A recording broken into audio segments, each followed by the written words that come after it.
जय हिंद दोस्तों, स्वागत है अभिषेक एजुकेशन स्टडी में। तो आज हम लोग समझेंगे एक नया चैप्टर का एमसीक्यू जो क्लास 10 साइंस चैप्टर 4 कार्बन एवं उसके यौगिक जो जैक बोर्ड के लिए अति महत्वपूर्ण एमसीक्यू है। ठीक है, तो चलिए सवाल देखते हैं क्या बोल रहा है कि कौन सा यौगिक सिरके में उपस्थित होता है। बोल रहा है क्या कि कौन सा यौगिक सिरके में उपस्थित होता है।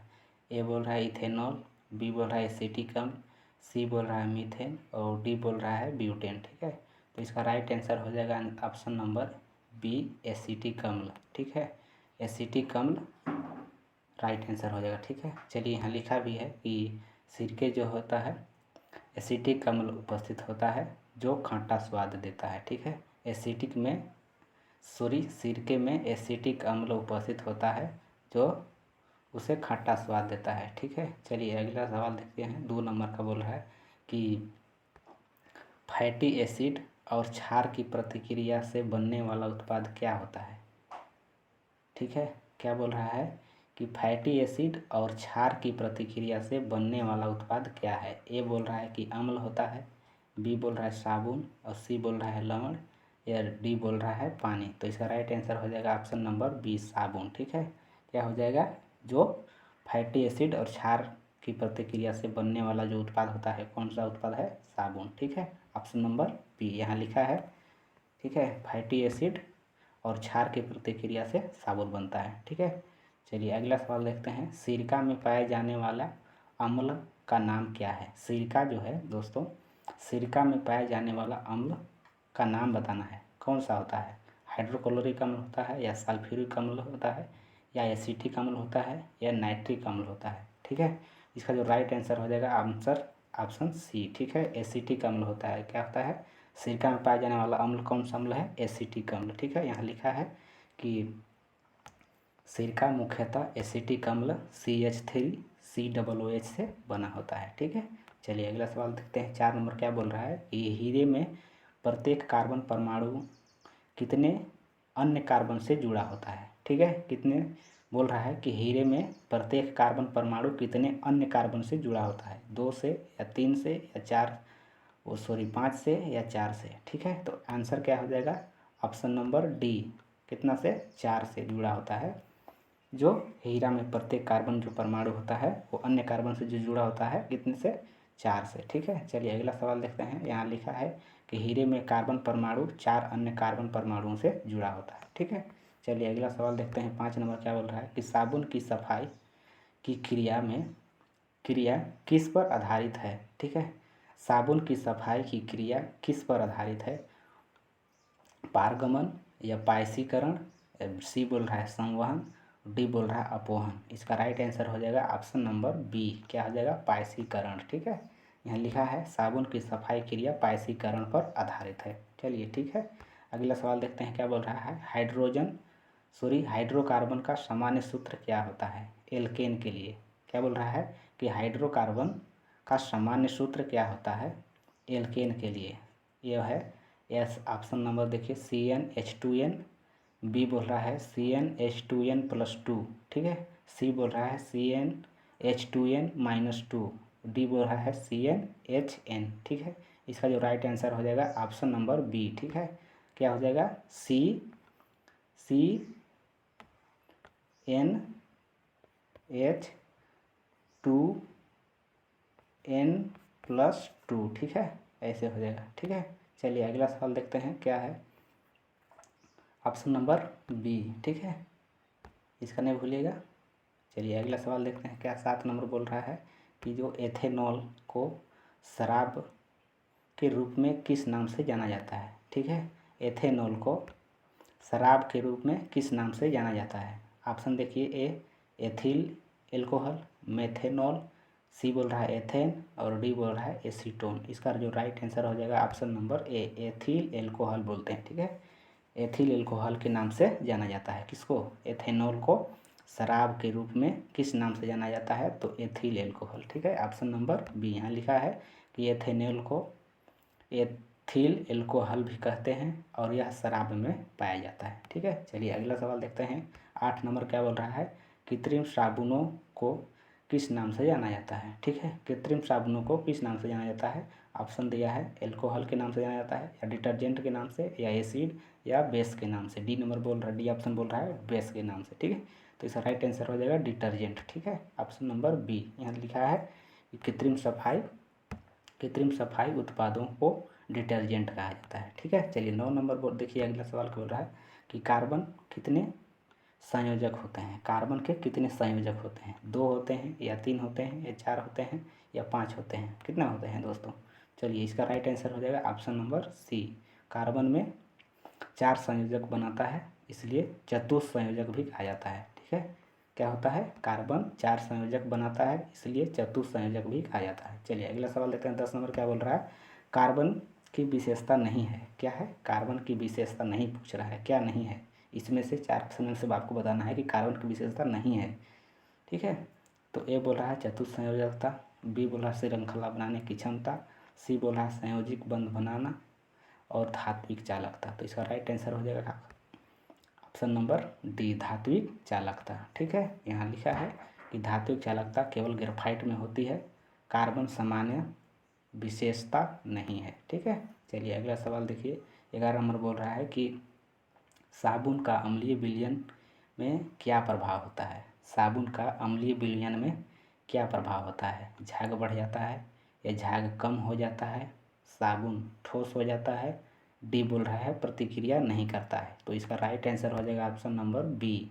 ठीक है, झाग कम हो जाता है कब? साबुन का अम्लीय विलयन में जब प्रभाव उसका होता है तब। ठीक है, चलिए यहाँ लिखा भी है कि अम्लीय माध्यम में साबुन प्रभाव ढंग से काम नहीं करता है और झाग कम होता है। ठीक है, यहाँ मिस टाइपिंग हो गया है, काम हो गया है। ठीक है, कम होता है यहाँ। ठीक है, चलिए अगला सवाल देखिए क्या बोल रहा है कि कार्बन के किस अपरूप का प्रयोग पेंसिल की शीशे में होता है? ठीक है, ऑप्शन देखिए, हीरा, बी कोयला, सी बोल रहा है ग्रेफाइट, डी बोल रहा है कोक। इसका राइट आंसर हो जाएगा ऑप्शन नंबर सी। ठीक है, ग्रेफाइट। ठीक, यहाँ लिखा है कि ग्रेफाइट नरम होता है और पेंसिल के शीशे में उपयोग किया जाता है। ठीक है, चलिए अगला सवाल देखिए क्या बोल रहा है। 13 नंबर, कार्बन की श्रृंखला बनाने की क्षमता को क्या कहते हैं? कार्बन की श्रृंखला बनाने की क्षमता को क्या कहते हैं? तत्संगता, बी बोल रहा है संयोजन, सी बोल रहा है संगठन, और डी बोल रहा है श्रृंखलन। इसका जो राइट आंसर हो जाएगा ऑप्शन नंबर डी, श्रृंखलन बोलते हैं। ठीक है, कार्बन की श्रृंखला बनाने की क्षमता को क्या कहते हैं? श्रृंखलन कहते हैं। ठीक है, चलिए अगला सवाल देखिए क्या बोल रहा है। 14 नंबर, कार्बन किस प्रकार के यौगिक अधिक बनाता है? कार्बन जो है किस प्रकार के यौगिक अधिक बनाता है? ए नंबर बोल रहा है कि आयनिक बनाता है, या धात्विक, या सहसंयोजी, या डी बोल रहा है उदासीन। इसका जो राइट आंसर हो जाएगा ऑप्शन नंबर सी। ठीक है, सहसंयोजी। ठीक है, यहाँ लिखा है कि कार्बन सहसंयोजी यौगिक बनता है क्योंकि यह इलेक्ट्रॉन को क्या करता है? साझा करता है। ठीक है, चलिए 15 नंबर क्या बोल रहा है कि साबुन कठोर जल में क्यों कार्य नहीं करता है? साबुन जो है कठोर जल में क्यों कार्य नहीं करता है? तो इसका कारण बताना है। 4 ऑप्शन में से ए बोल रहा है कि फेन नहीं बनता, ए बी बोल रहा है अवक्षेप बनते हैं, सी बोल रहा है घुलनशीलता नहीं होती है, डी बोल रहा है गंध आती है। तो इसका राइट आंसर हो जाएगा ऑप्शन बी, अवक्षेप बनते हैं। ठीक है, चलिए यहाँ लिखा भी है कारण कि कठोर जल में कैल्शियम और मैग्नीशियम से अभिक्रिया कर साबुन अवक्षेपित हो जाता है। ठीक है, चलिए अगला सवाल देखिए क्या बोल रहा है। एसिटिक अम्ल का पीएच मान कैसा होता है? 7 से कम होता है, या 7 होता है, 7 से अधिक होता है? डी बोल रहा है 7 से अधिक होता है। इसका जो राइट आंसर हो जाएगा ऑप्शन नंबर ए, 7 से कम होता है दोस्तों। ठीक है, चलिए अगला सवाल देखिए 17 नंबर क्या बोल रहा है कि कौन सा पदार्थ साबुन नहीं बनता है? कौन सा पदार्थ साबुन नहीं बनता है? कोक, तेल, क्षार, ग्लिसरीन। क्या नहीं बनता है दोस्तों? साबुन जो ये 4 ऑप्शन में से कौन सा ऐसा पदार्थ है जो साबुन नहीं बनाता है? तो उसका ऑप्शन क्या हो जाएगा? Option A. ठीक है, कोक जो है साबुन नहीं बनाता है। ठीक है, यहाँ लिखा है कि कोक एक ठोस कार्बन है और साबुन निर्माण में उपयोग नहीं होता है। ठीक है, चलिए अगला सवाल देखिए 18 नंबर क्या बोल रहा है। डिटर्जेंट का उपयोग किस प्रकार के जल में प्रभावी रहता है? नरम जल, या कठोर जल, या शुद्ध जल, या वाष्प? ठीक है, बोल रहा है कि डिटर्जेंट का उपयोग किस प्रकार के जल में भी प्रभावी रहता है। तो क्या बोल रहा है, इसका आंसर क्या हो जाएगा, ऑप्शन नंबर बी। ठीक है, यहाँ लिखा है कि डिटर्जेंट कठोर जल में प्रभावी रहते हैं क्योंकि अवक्षेप नहीं बनाते हैं। ठीक है, चलिए 19 नंबर क्या बोल रहा है कि साबुन का रासायनिक स्वभाव कैसा होता है। साबुन का जो रासायनिक स्वभाव है दोस्तों वो कैसा है उसको पूछ रहा है। ठीक है, या अम्लीय होता है या क्षारीय होता है, या सी बोल रहा है तटस्थ होता है, और डी बोल रहा है उदासीन होता है। क्या होता है दोस्तों, ये होता है क्षारीय। ठीक है, साबुन का रासायनिक स्वभाव कैसा होता है, क्षारीय स्वभाव का होता है। ठीक है, चलिए अगला सवाल देखते हैं। मीथेन का उपयोग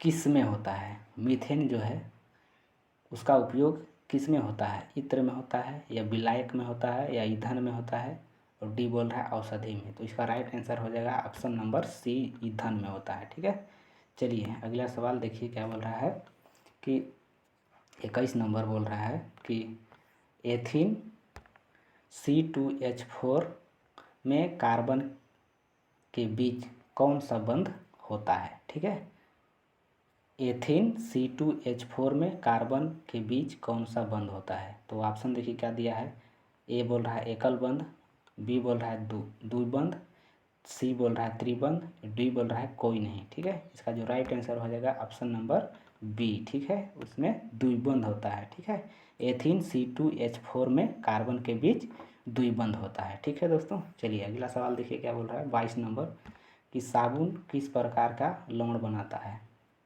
साबुन किस प्रकार का लवण बनता है। ठीक है, तो ये बोल रहा है सोडियम या पोटेशियम का या कैल्शियम का, सी बोल रहा है मैग्नीशियम का, डी बोल रहा है जिंक का। ठीक है, क्या बनाता है दोस्तों, साबुन किस प्रकार का लवण बनाता है। तो ये बनाता है सोडियम या पोटेशियम का। ठीक है, चलिए ऑप्शन नंबर ए। ठीक है, चलिए यहाँ लिखा है कि साबुन या सोडियम या पोटेशियम के फैटी एसिड के लवण होते हैं। ठीक है, चलिए अगला सवाल देखिए 23 नंबर क्या बोल रहा है कि हीरे में विद्युत चालकता क्यों नहीं होती है। हीरे में विद्युत चालकता क्यों नहीं होती है। ए बोल रहा है इसमें आयन नहीं होते, बी बोल रहा है इसमें मुक्त इलेक्ट्रॉन नहीं होते, सी बोल रहा है यह धातु नहीं है, यह एक, डी बोल रहा है यह ठोस नहीं, यह ठोस होता है। ठीक है, तो इसका राइट आंसर हो जाएगा ऑप्शन नंबर बी। क्या बोल रहा है कि इसमें मुक्त इलेक्ट्रॉन नहीं होते हैं, इसलिए क्या होता है वो हीरा विद्युत चालक नहीं होता है। ठीक है, चलिए ऑप्शन नंबर बी हो जाएगा। यहाँ लिखा भी है हीरे में सभी इलेक्ट्रॉन बंध बनाने में लगे होते हैं, इसलिए कोई मुक्त इलेक्ट्रॉन नहीं होता है, इसलिए क्या है वो विद्युत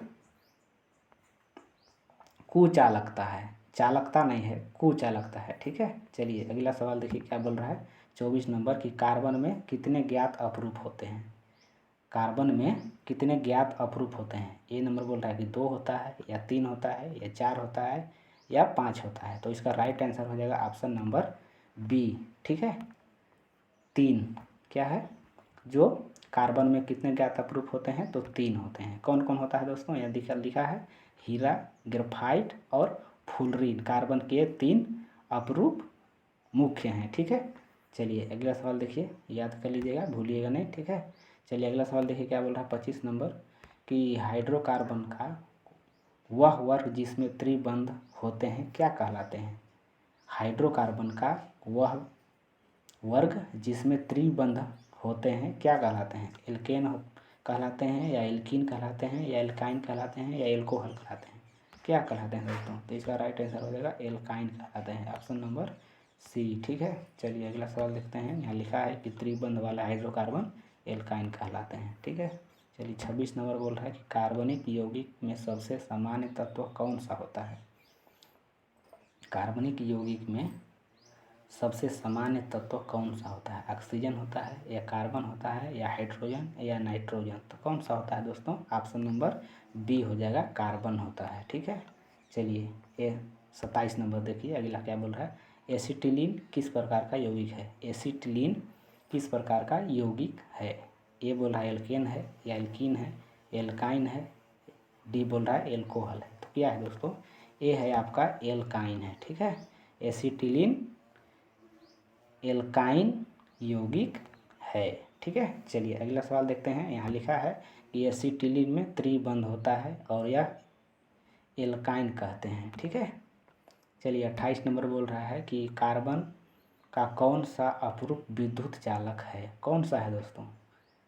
हीरा है या कोयला है कि ग्रेफाइट है या कोक है?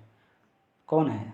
कार्बन का कौन सा अपरूप विद्युत चालक है, मतलब करंट पास करता है, मतलब करंट जाता है। ठीक है, तो वो है दोस्तों आपका ग्रेफाइट, ऑप्शन नंबर सी। ठीक है, यहाँ लिखा भी है कि ग्रेफाइट में मुक्त इलेक्ट्रॉन होते हैं जिससे यह विद्युत का सुचालक होते हैं। ठीक है, चलिए 29 नंबर बोल रहा है साबुन की सफाई क्रिया किस पर निर्भर करती है। साबुन की जो सफाई क्रिया किस पर निर्भर करती है? जल की मात्रा पर या जल की गुणवत्ता पर या माइसेल निर्माण? डी बोल रहा है गंध। इसका जो राइट आंसर हो जाएगा ऑप्शन नंबर सी, माइसेल निर्माण। ठीक है, साबुन की जो सफाई क्रिया है वो किस पर निर्भर करती है? तो माइसेल निर्माण पर। ठीक है, यहाँ लिखा है कि साबुन की सफाई क्रिया माइसेल निर्माण पर आधारित होती है। ठीक है, चलिए अब इस वीडियो का लास्ट सवाल देखेंगे। क्या है दोस्तों? बोल रहा है कि एथेनॉल को गर्म करने पर कौन सी गैस बनती है। एथेनॉल को गर्म करने पर कौन सी गैस बनती है? मीथेन बनती है या ईथेन बनती है या हाइड्रोजन बनती है या ऑक्सीजन बनती है? तो कौन सी बनती है दोस्तों? ऑप्शन नंबर बी हो जाएगा, ईथीन बनती है। ठीक है, चलिए यहाँ लिखा है कि एथेनॉल को सांद्र H2SO4 को गर्म करने पर ईथीन गैस निकलती है। ठीक है, चलिए ये था आपका 30 क्वेश्चन दोस्तों। ठीक है, तो ये था आपका 30 महत्वपूर्ण ऑब्जेक्टिव क्वेश्चन आंसर दोस्तों। देख लीजिए जो बोर्ड परीक्षाओं के लिए महत्वपूर्ण है। ठीक है, तो चलिए फिर मिलते हैं अगला वीडियो में मोस्ट MCQ के साथ। तब तक बने रहिए हमारे चैनल में, अगला वीडियो का इंतज़ार कीजिए।